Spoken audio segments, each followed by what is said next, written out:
Hello, mis cielitos, and welcome back. Coco and Binks are here, and we are continuing Steins Gate. Last Yeah. we left off, poor Okabe had a very horrible choice to make. This poor guy. It's been a rough game for him. Yeah, yeah, yeah. I would not have that fortitude. Mm-mm. It was nothing. Just meaningless chatter to pass the time.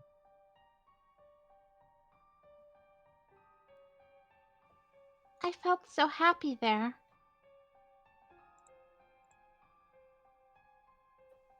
So happy I could cry.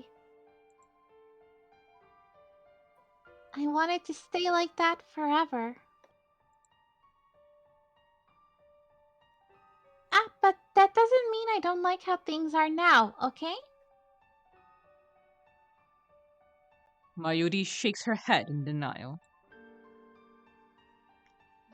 Finally, she stops looking up at the sky and bows her head instead.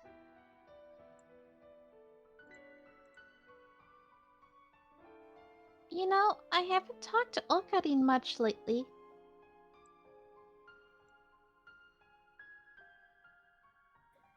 Maybe my Yushi's getting a little lonely.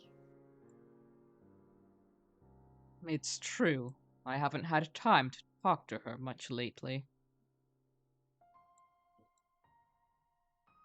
But that's because I've been fighting to prevent her death.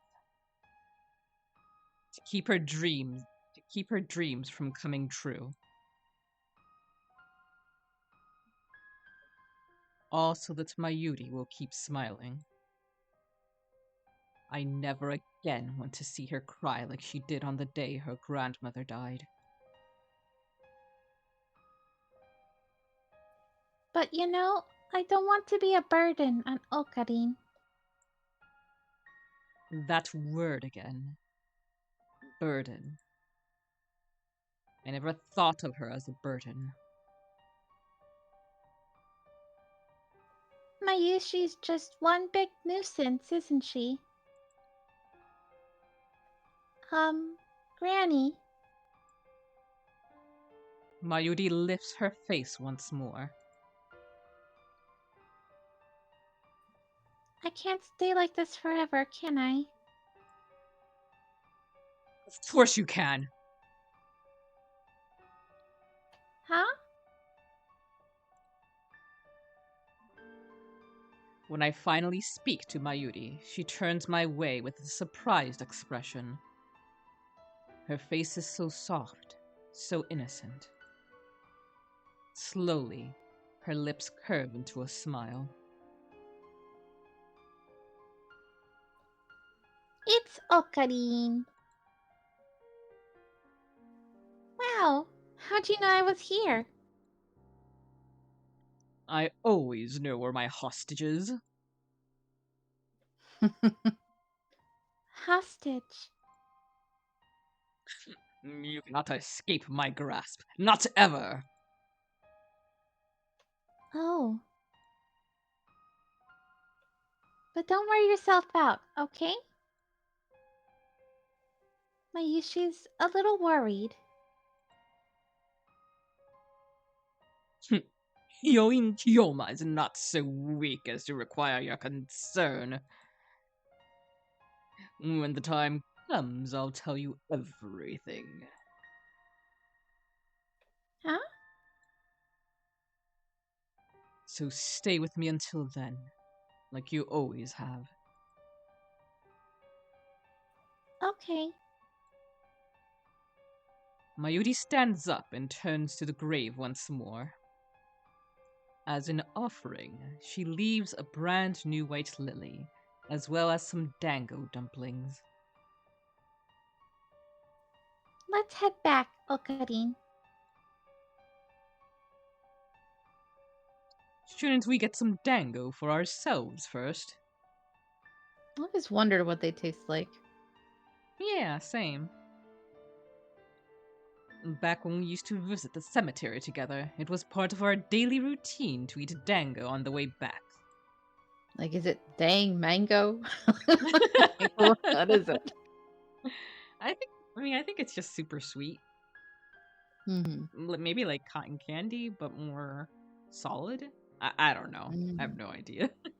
No. Of course.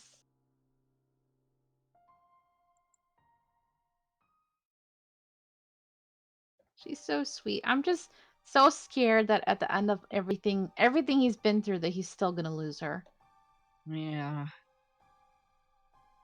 Also, I just quickly Googled it to see,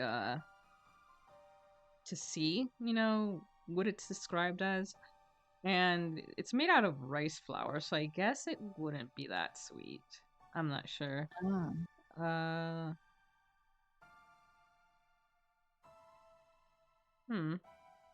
But of course, they have different varieties, so. Let's see. The popular ones are anko, which is covered in red bean paste, which is really nice. There's matcha, shoyu, seasoned with soy sauce. Oh, so I guess they have savory ones too. Okay. I've been trying to get into matcha, but so far the 2 times I had it, not so great. Akiba is empty again. The otaku have all made the exodus to Komima for the second day of battle. But come nightfall, they will return to Akiba like a victorious army laden with spoils. Oh, just earlier this morning, I was watching this video in which it was 3 people, and they were playing a version of the first Ace Attorney game that had been run through Google Translate 100 times. Oh. So some of the lines were really bizarre, but they were so good. And it was during the first case when they were talking about Cindy Stone. Winston Payne said a line that was like, "He was killed by the image of the army in my brain." Was just like, Jesus Christ, what? That makes no sense. That sounds metal as hell. It's like Winston Payne's so powerful, he just needs to think of an army to murder a man. He's the last person who deserves such power.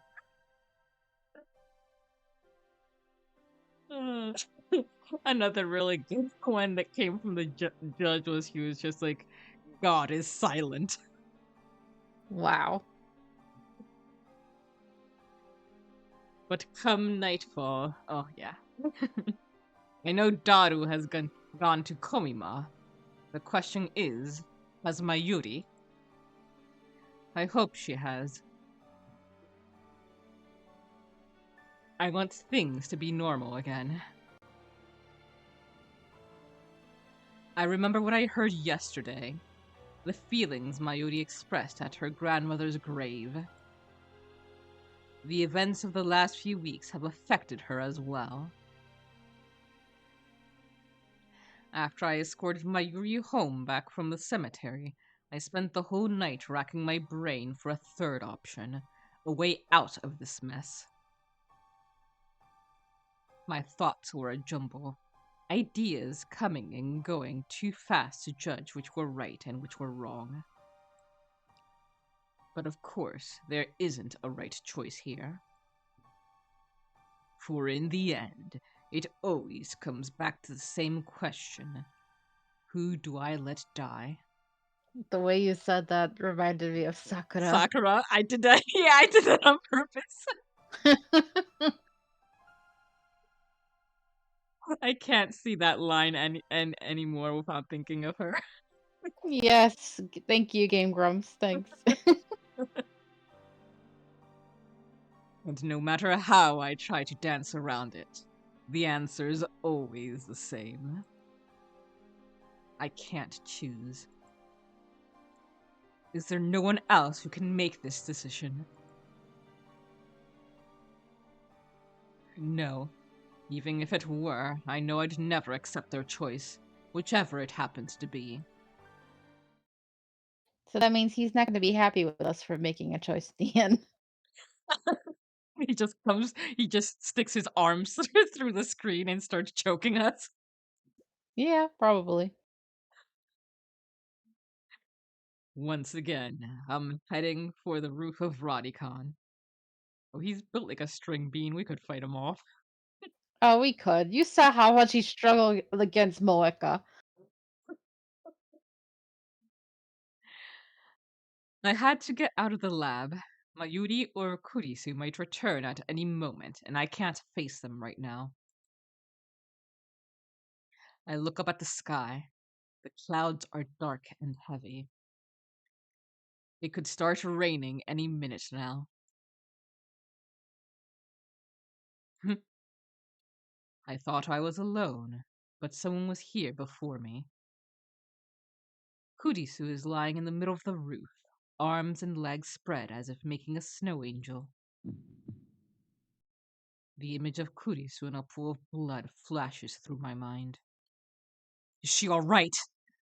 I run towards her, but before I can make it halfway, she suddenly sits up and turns to face me.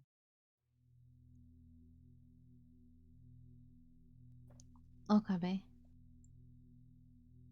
You're alive. What a dumb thing to say. Fortunately, it looks like Kurisu didn't hear me. She's busy combing her disheveled hair with her fingers. I breathe a silent sigh of relief. Right. I forgot I might run into you here. What were you doing? Thinking. Oh. Was she thinking about her death? Can you blame her, though? Poor girl. Right? I don't know what to say, so I keep my mouth shut. Kurisu appears to be in the same boat.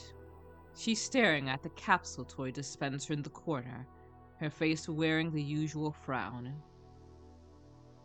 The awkward silence drags on. When you think about it, Kurisu's fate rests in my hands. My decision will determine whether she lives or dies. Her fantastic hypothesis yesterday was a desperate attempt to construct a scenario where she doesn't die.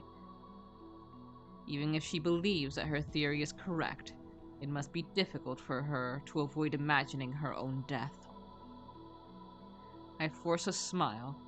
I'm getting really uncomfortable here. Looks like I'm in your way, so I'll just go. Oh, okay. Damn. I was expecting a sarcastic remark like, "Since when do mad scientists have manners?" or something. Just then, something cold lands on the tip of my nose. When I look up, raindrops start landing on my forehead. An evening shower. It's only going to get more intense and quickly. Kurisu hasn't moved a muscle. She's just standing there with her arms folded, staring at the ground as if she doesn't notice the rain at all. Hey, it's raining. Oh, I was hoping she'd say no shit, Sherlock. Huh? Oh, yeah. She's acting strange, like her mind is elsewhere. I knew it. She's been thinking about... Whoa!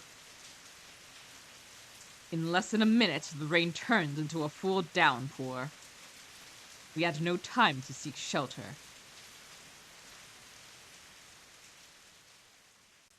What the hell? Kurisu's scream is drowned out by the roar of the rain. Ooh, what a surprise.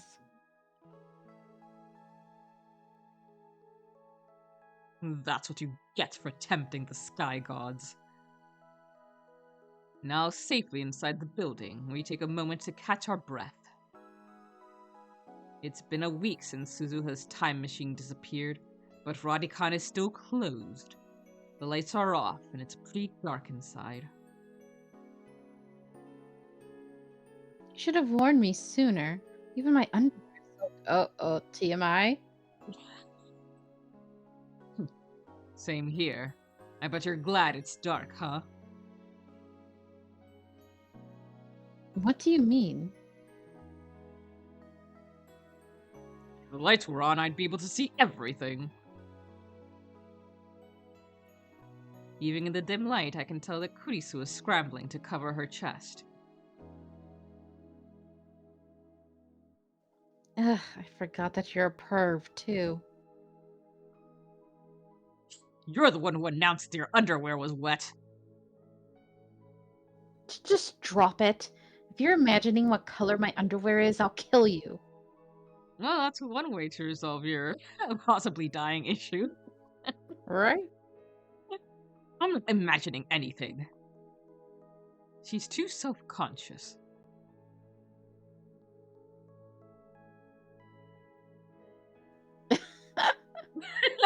Yeah. Yeah. That's you. I said yeah. Cold? I'm not stripping naked if that's what you're suggesting. Your pervy tricks won't work on me. We're skipping all this BS.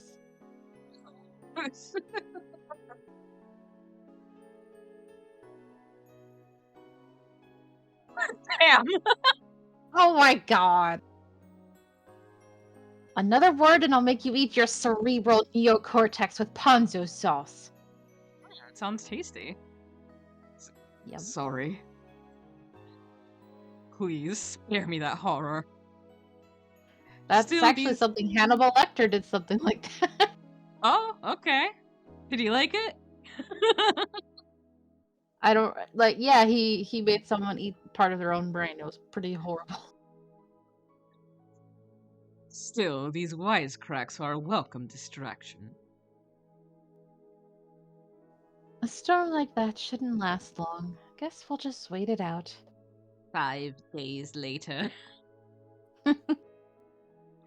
I see Kurisu's shadowy form move to sit on the staircase. I sit next to her.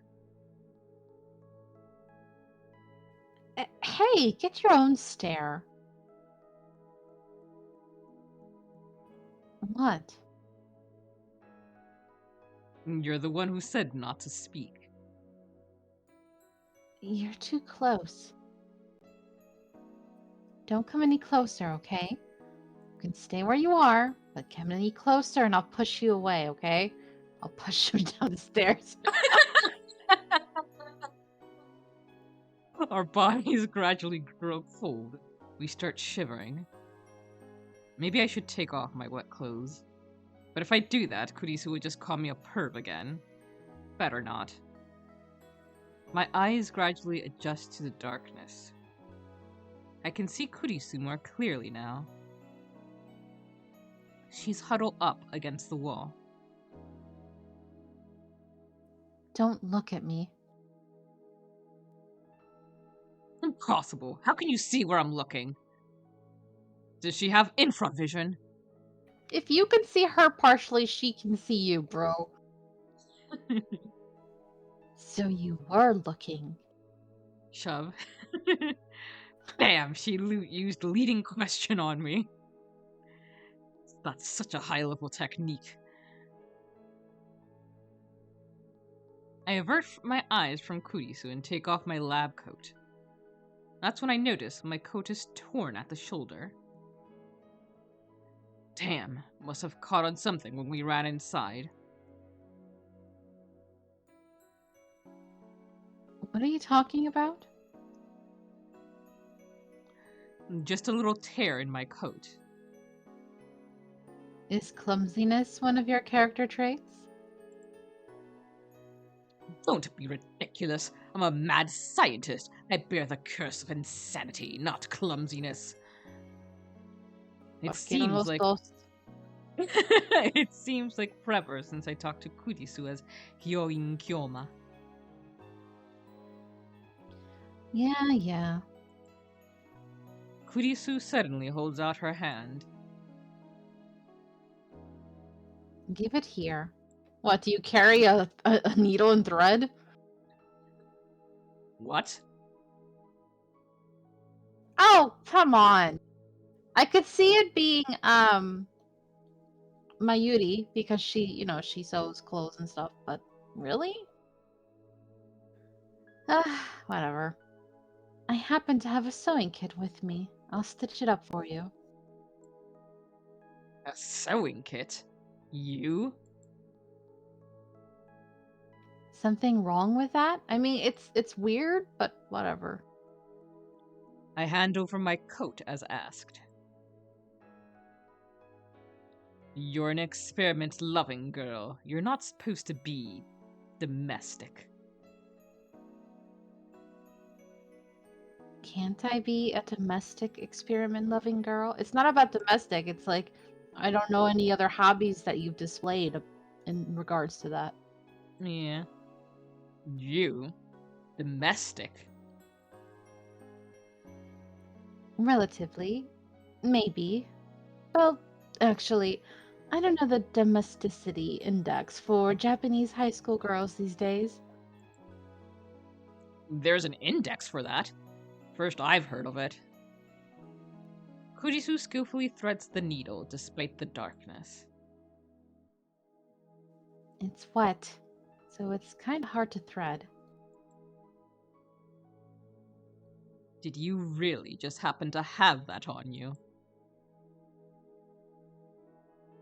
You know, I will say at least me and Okabe are in the same line of thinking here.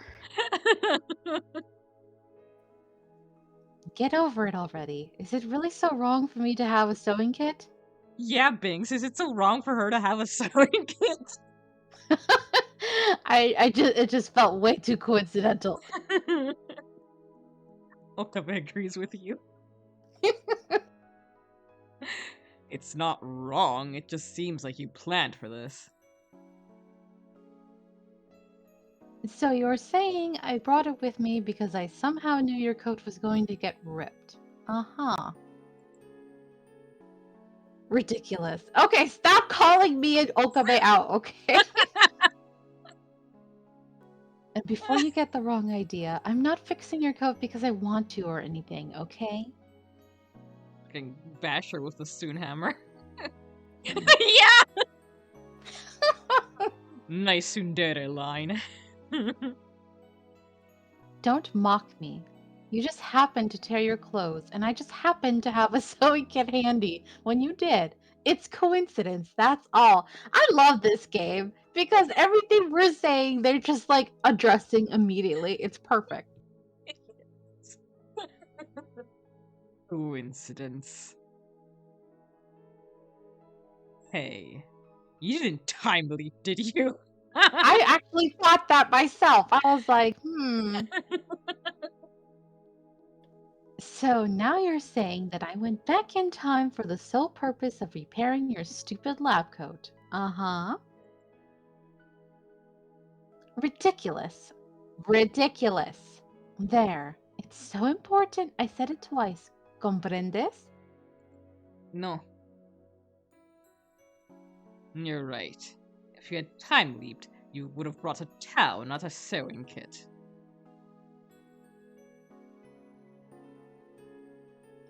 What's that?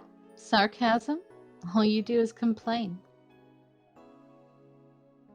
After working for a while, Kurisu cuts the strings with her teeth, then hands me back my coat. Here. Thanks. By the way, it was dark, so I couldn't really see. She probably didn't even really fix it. That's what I was thinking too. If it turns out bad, it's not my fault. It was dark. That's all. Oh, and I hope you like the color, because I have no idea which thread I use. I was actually thinking that too. I was like, Oh, she probably didn't even have the right color thread to match the white coat. It's random. Black, red, or pink. Those are the three possibilities. Mm, let's just hope it's not pink. Achoo! Code. I guess. Take my coat. But it's what? Well, yeah, but.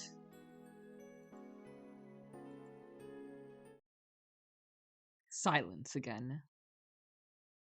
The words flow so naturally when it's just harmless banter, but 1 second of silence and suddenly we have nothing to say. It must be because of what happened yesterday. I'm so desperate to avoid the topic that nothing seems safe. I know I need to say something, but what? Have you made your decision yet? Her voice is barely a whisper, but I can hear her clearly in the silence of the empty stairwell. I look at Kurisu. She's hugging her knees to her chest, presumably against the cold. My decision. I know what she means. That's why I can't answer.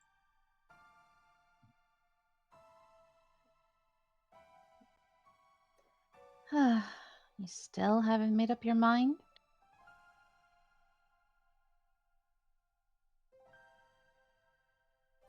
You like Mayuri, don't you?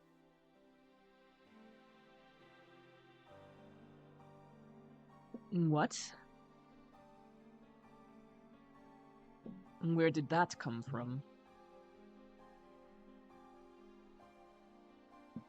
Kurisu keeps staring into the darkness. It's probably just my imagination, but lately I've been seeing things like a strange sort of deja vu. In these visions, you're fighting to save Mayuri all by yourself. You never give up, no matter how much it hurts.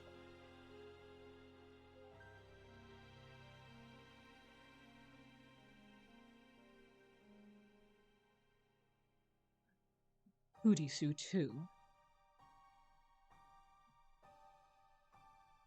Then you come to me for help.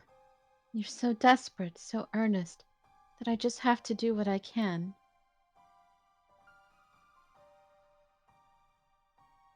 Not that I'm doing it for you, okay? I just want to save Mayuri, that's all.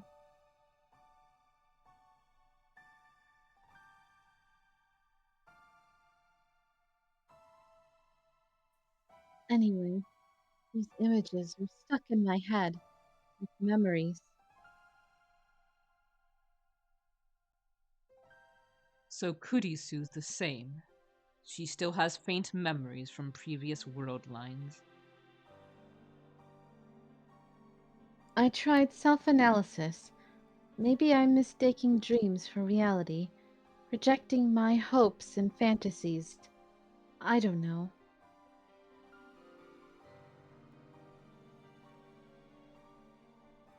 But there's one thing I do know.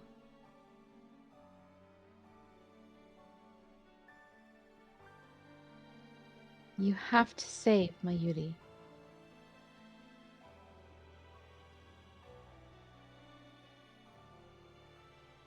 Aren't you afraid? To save Mayuri, I must undo the current world line.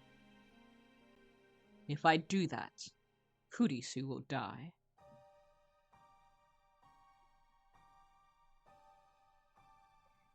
You know, it kind of feels like we're trapped in an ancient ruin.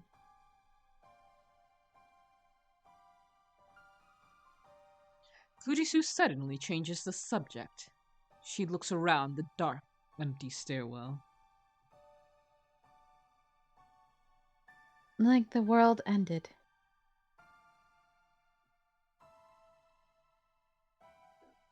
And we're the only two people left.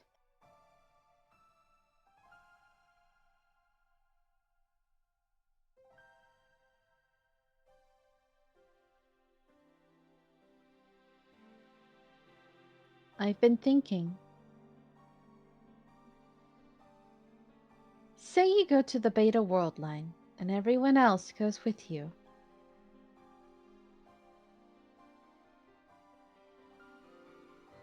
What if I can't go with you? What if I'm the only one left behind?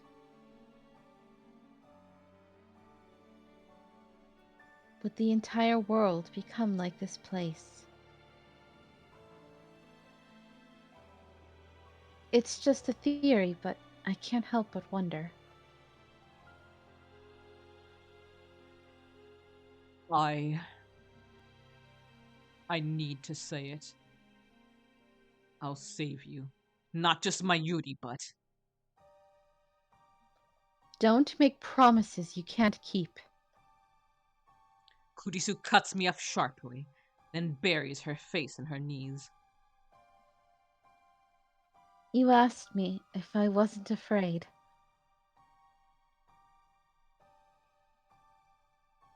Of course I'm afraid. Maybe I'll disappear. Maybe I'll be left behind all alone. That seems like an even worse fate. Yeah.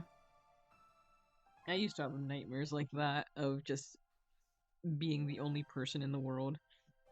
Oof. Or maybe only you will disappear and everything else will stay the same. The world will continue and nobody will even know that you existed. I'll go back to America as if nothing ever happened.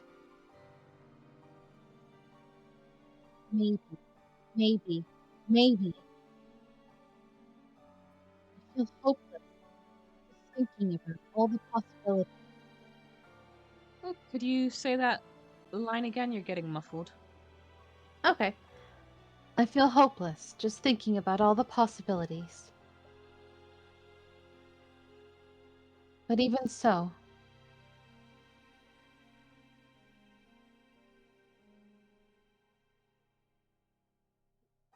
Kurisu raises her head and spears me with her glare.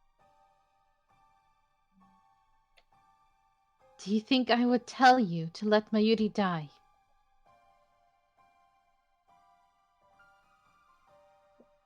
Kurisu. Jesus, it's cold.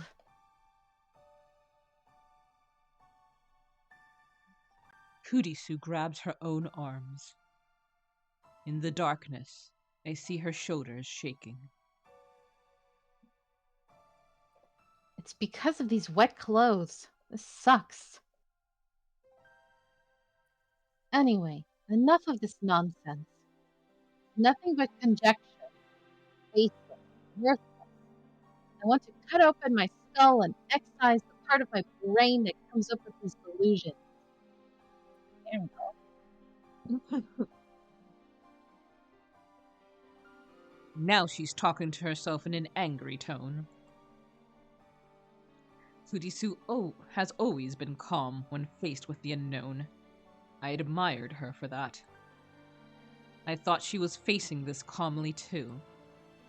But I was wrong. Behind her cool facade, she was struggling to cope with the knowledge that her very existence was in jeopardy. That's another word that I can't see without thinking of Aaron pronouncing fake Sade. He says what? I think it was in one of the Zelda games, and one of the bosses was like the name was Facade, and you know they like when you first enter, they show the name of the boss in big letters, and he just goes Fate Sade. Wow.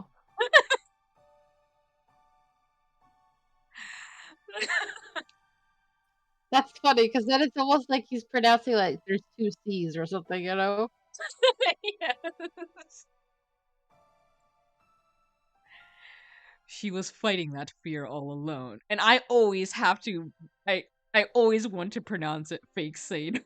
I know everyone's then's gonna be like, that's not how I pronounce Coco. And I'm like, no, I'm just making a reference. Yeah, sure, whatever. She was fighting that fear all alone, and now it has finally come to the surface. Of course she's afraid. However brilliant she may be, she's still just an 18-year-old girl. Kurisu abruptly stands up. I realize that I no longer hear the sound of rain pounding on the roof. Listen, Okabe. You can't save both of us, correct?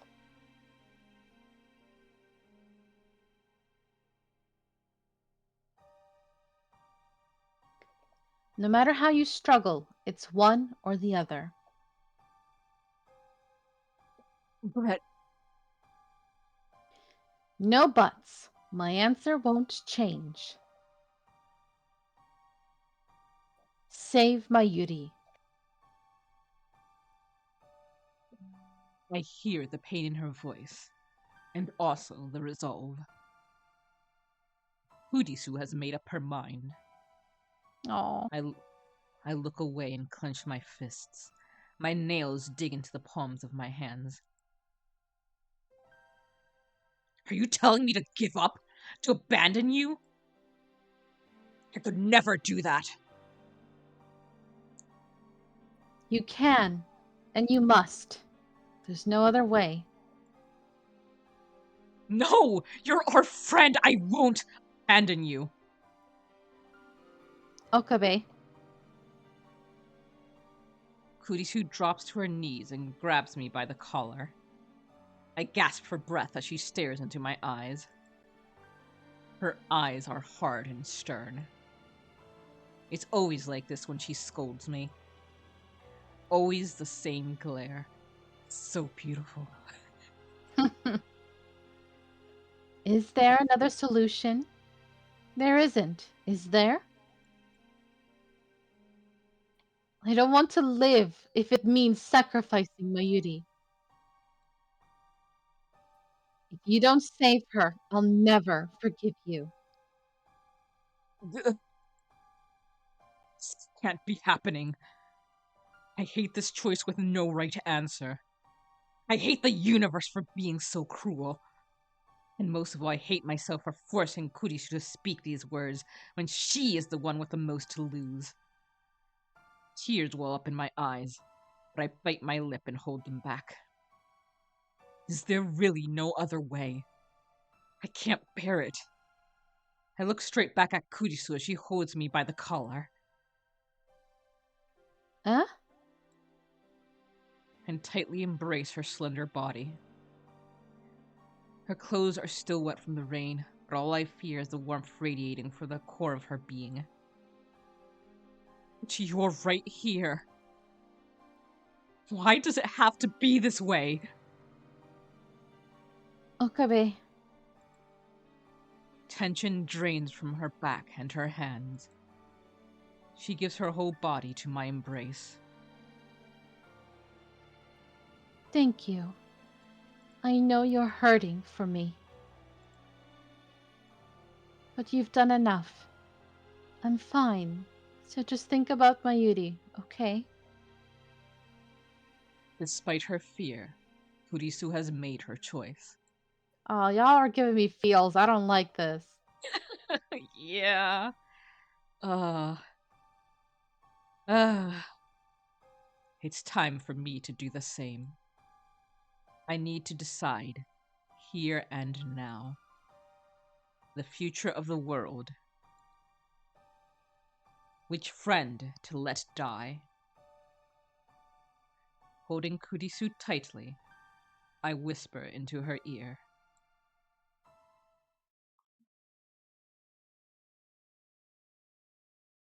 I won't give up.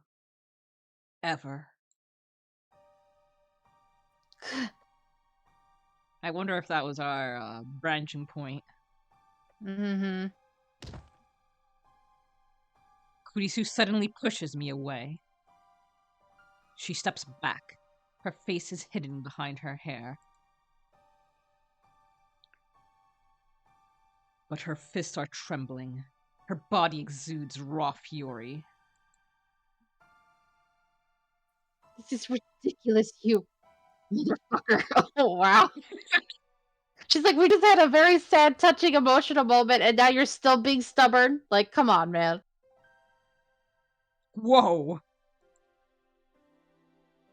I said I was fine. What do you mean you won't give up? Are you stupid? Wanna die? She's like, F you, pushes him down the stairs now. I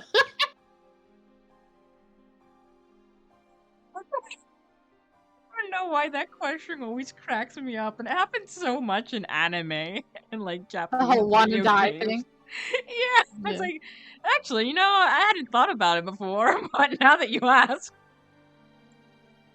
I forgot who. Oh man, there was someone in one of the anime or game who used to say that all the time, and now I can't remember who it was. That's gonna bother me now. In a game that you've played? Oh, was it an anime? Like they were a tsundere and they kept saying "wanna die." Oh, Maki. I think Maki did that a lot. was it Maki that I'm thinking of? Maybe it was Maki. I mean, Yeah, she that's definitely probably fits the it. tsundere role. Definitely. Are you trying to be a hero? You chuny be a whack job? Don't make promises you can't keep.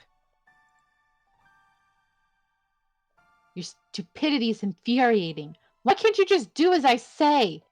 Damn, she doesn't need to push him down the stairs to kill him. Right? I. What's the problem, huh? If you weigh the options logically, saving Mayuri is the only... Logic. Kurisu stares at me in shock. She's like, how dare you? That's like blasphemy for us scientists. I'm not God. Maybe I got close, but that's not me. I can't decide who lives and who dies anymore. Suzuha. Ferris. Lukaku. I sacrificed their happiness to save Mayuri. And the whole time, a voice in the back of my head was asking, is this really okay? What gives me the right? This time I want to save both of them without sacrificing anyone. Hmm.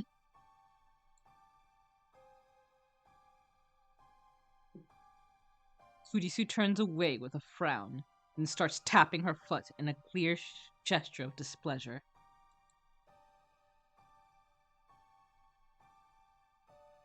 There's nothing you can do. It's the choice of Steins Gate. Isn't that what you always say? The equation is proven, Okabe. There's no escape. You're just one man. No matter how hard you try, you can't overcome the will of the universe.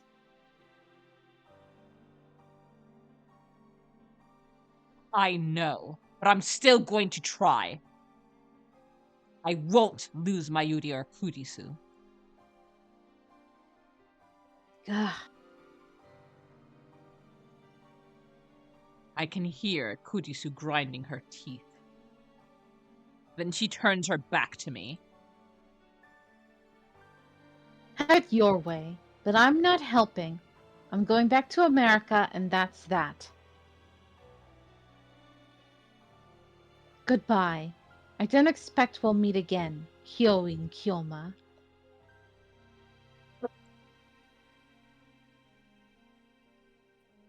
I can't believe this. How stupid can you be? You're so stupid.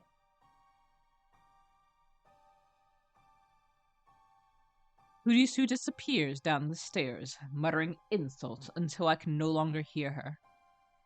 Now alone, I sigh into the darkness. Well, that didn't go the way I thought it would. Kurisu is absolutely right. I can't think of a single way to save them both. I'm a fool. And yet, I have to try. But this time I won't have Kurisu's help. I have to fight the universe alone. How do I save both Kurisu and Mayuri? I can't use D-mail. Too much could go wrong. I don't want to make the same mistakes again. In the end, all I can do is time leap. Time leaping can't save Mayuri, but at least it can delay her death. Give me time to find a solution. On this world line, Mayuri dies at 7:30 on the night of August 17th. That's about 26 hours from now. My battle has no end in sight. If only Suzuha were here, I could have asked her for advice. But even alone, I must find a way. So resolved, I start time leaping again to save Mayuri. I've done this before. When Mayuri died the first time at Moeka's hand, I tried time leaping to prevent her death. But I only tried running away that time. This time I try every approach I can think of. I try hiring bodyguards to protect Mayuri. I try taking Mayuri to South America, an entire world away from Japan. Damn. I try crippling CERN with attacks on their servers, the ones that don't need the IBM 5100. I try getting Mayuri admitted to a hospital. It's hard giving Mayuri's perfect health, but I manage. My goal is to keep her from dying by a heart attack. What? Oh, what? She just randomly gonna get a heart attack? Huh? I don't get what that. Yeah, I don't get what was he like insinuating he tried to give her a heart attack? No, I think he said he tried to get her in the hospital so that if she does get a heart attack, they can save her. But like, how would he get her in a hospital to begin with? Then I try everything I can possibly imagine. However, every plan fails. Mayuri dies again and again and again. Sometimes it's murder, sometimes an accident, but every time I leap, Mayuri dies. Maybe it really is impossible to resist fate. As long as I remain on this world line, Mayuri can't be saved. Fate will kill her every time. From Mayuri's perspective, she only dies once. But I have seen her die dozens of times, all because of me. And yet, it no longer affects me as it used to. Little by little, I have grown desensitized to her death. In the beginning, I felt unbearable pain every time I saw her die, and murderous rage towards the ones responsible. Now, I feel nothing. The realization stuns me. After dozens of leaps, I finally realize what should have been obvious from the beginning. I never leap back more than 26 hours. Why? I could go back as far as August 11th, one whole week in the past. Yet I never do. Why? Because I know that even if I do, nothing will change. I don't believe that anything will change. Every time Mayuri dies, I find myself thinking, another failure. What went wrong this time? I calmly analyze Mayuri's death, then take my data and head for the time leap machine with a sigh, like a gamer forced for the umpteenth time to restart a particularly difficult stage. I'm just going through the motions. I didn't even realize until this moment how routine it had all become. Now that I have, my actions suddenly seem meaningless. I can't take another step. And that's how I find myself here, sitting motionless in front of the time leap machine. I've been staring at it for hours. When we got caught in that evening shower on the Radicon rooftop, my clothes got soaked, but now they're completely dry.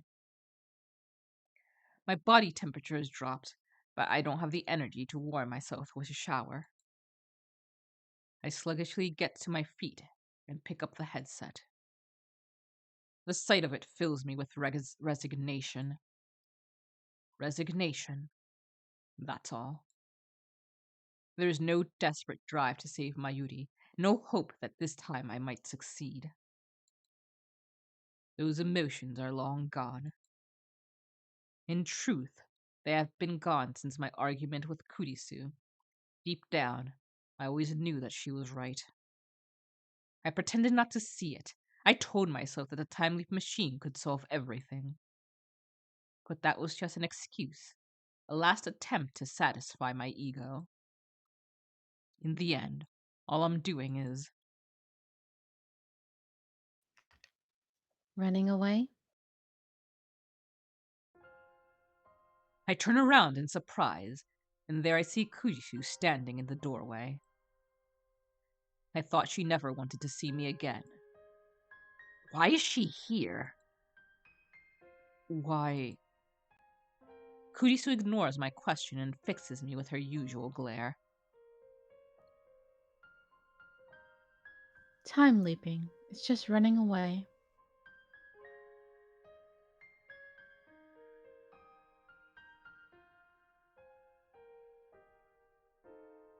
You don't have to tell me.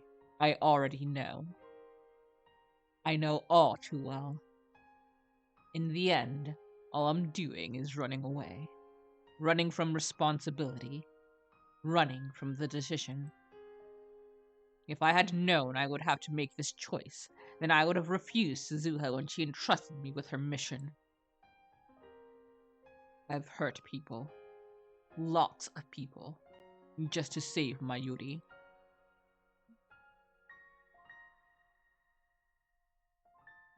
And yet, I don't even feel guilty anymore. I feel like I'm losing my humanity. Then why are you hesitating now?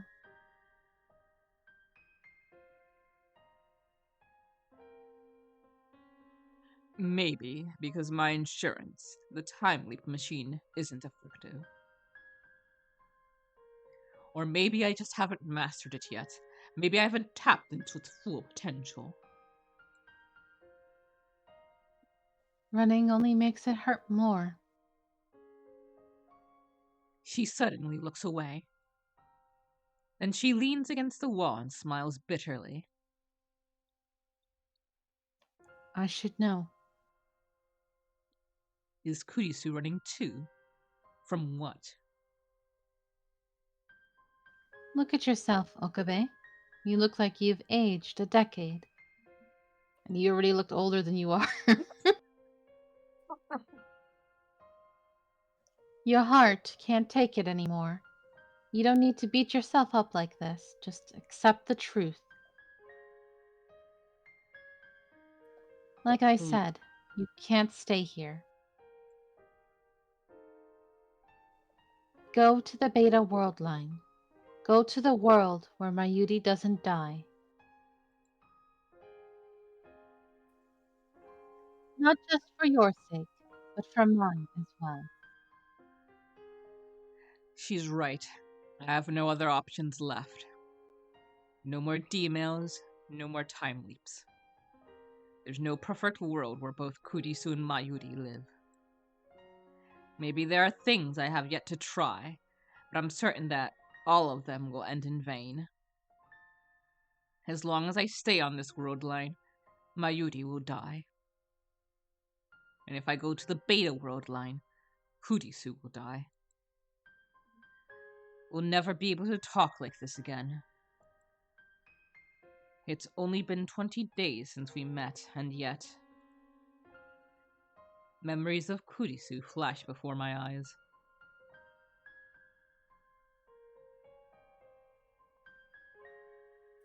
Hey, could you not talk about me like that? I'm perfectly fine.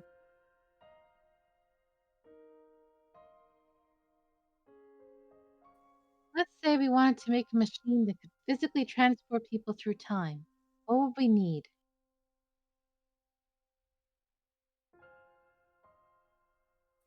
Who the hell's Christina? I never said that.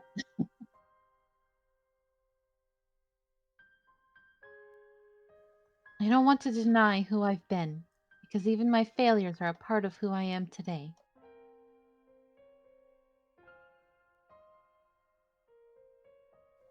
We may have created a monster here.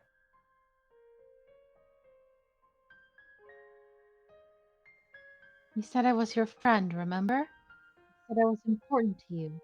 You made me really happy.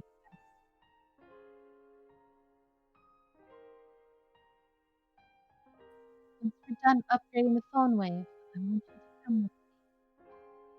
Could you repeat that one? Muffled again. Once we're done upgrading the phone wave, I want you to come with me.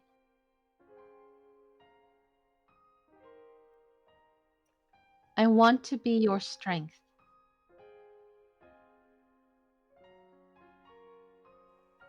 Thank you. I know you're hurting for me.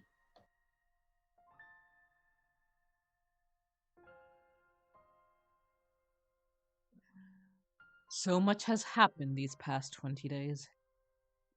We argued, we exchanged insults. We made incredible discoveries together, and when confronted with the implications, we shared our fears. Whenever I hit a dead end in my struggle to save my Yuri, I always turned to Kurisu for help. She always listened. She always believed in me. And I helped her too, when she was distraught over her father. We promised to go to Aomori together. Without this girl genius on our side, we would not have the time leap machine. Proud, passionate Makise Kurisu, always strong, or at least pretending to be. A little nosy, too, and serious to a fault. Before I knew it, she had become the center of the lab. From the very beginning, I was attracted to her radiant confidence. I found myself mesmerized by her every gesture, hanging on to her every word. I listened enraptured whenever she presented her latest theory. At the end of the day, the reason I never called her by her name was because I was too embarrassed. Hmm. I admired her. I longed for her, and I didn't want to admit it to myself. Only now do I realize the truth. I love her, Yep. and that's why I want so desperately to save her. She's not just a fellow lab member. To me, Kurisu is far more important than that. And yet, I have no choice. In the end, everything she said was right. I can't save you. I'm sorry. In a desperate attempt to hold back my tears, I bite my lip tightly. The taste of blood spreads through my mouth. Why does it have to be you? Why? I pound my fist on the table. Silence. Nothing moves. Outside the window is only darkness. Is this what it feels like to be the only person left in the world? Hey, Okabe.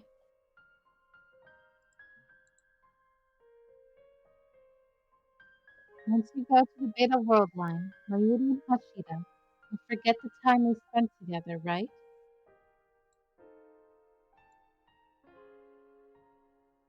Kurisu's cheeks start to redden and she turns away. Will you remember me? Her voice is barely a whisper.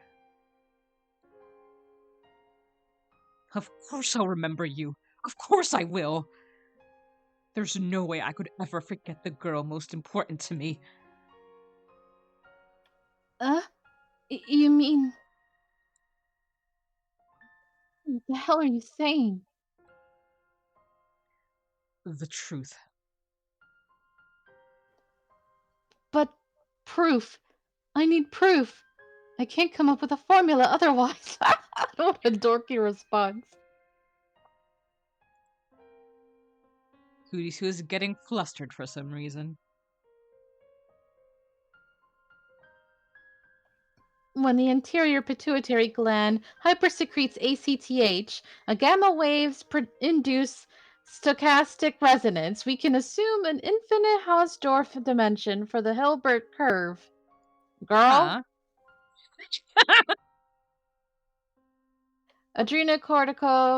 corticotropic hormone secreted in response to stress. Yes, that's true.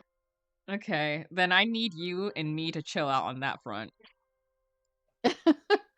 True. Very true. That is, we can measure the asymptomatic line with the positron emission tomography. Kurisu. I speak her name. Our eyes meet. I love you. And with that, we will end this Oh, episode right here. oh, damn. Thank you all so much for joining us. And as always, please do take care of yourselves and each other. Toodaloo.